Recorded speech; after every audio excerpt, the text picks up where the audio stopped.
ำหนึ่งกะเทาสองคำกะยังห้องเทาพ่อแม่ของเจ้าบ่เว้าบ่บอกสอนหวาห้องอายห้องผี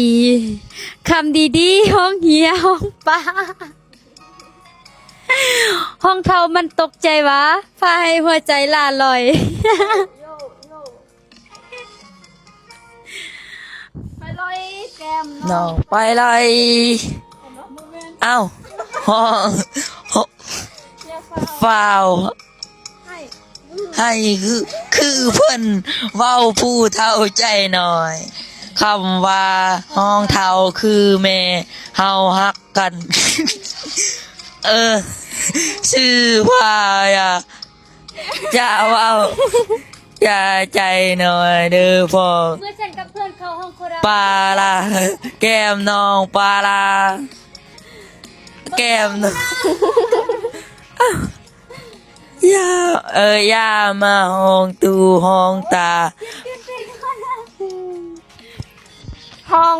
องเฮียเฮืองห้องปลายห้องอายย่านเขาว่ามองเอ้า เอาหัวห้องเหมือนนิทานอบนางเหมือนกับคุณนางคุณมันเป็นอะไร นั่นแหละแม่บอกคุมของเต้แต่ว่าแม่มาสุกๆว่าอ๋อคำหนึ่งกะเทาสองคำกะยังห้องเทา พ่อแม่ของเจ้าบ่บอกบ่เว้าสอนว่า ห้องไอ้ห้องผีคำดีๆห้องได้เฮาว่า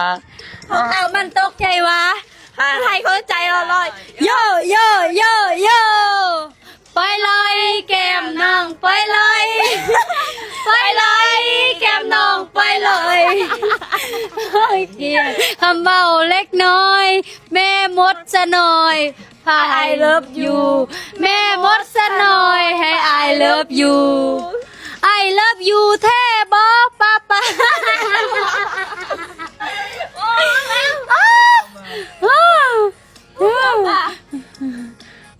เป็นจังใดทุกคนเพลงของเฮาไพ่ที่ห้องมวนได้ดีที่สุดทุกคนให้จักกี่คะแนนเพลงของเฮามื้อนี้ไปเลย จูน ต้องให้10นะจ๊ะไอเอลมัดต้องสินค้าหยังไง คอยสะเบิงพุ่นบ่เบิงกอง บูทผิวขาวเร่งผิวใสด้วยโอเคคูต้าโอเคคอลลาเจนมาดามก้อยโปรโมชั่นพิเศษซื้อ1แถม1จ้ะ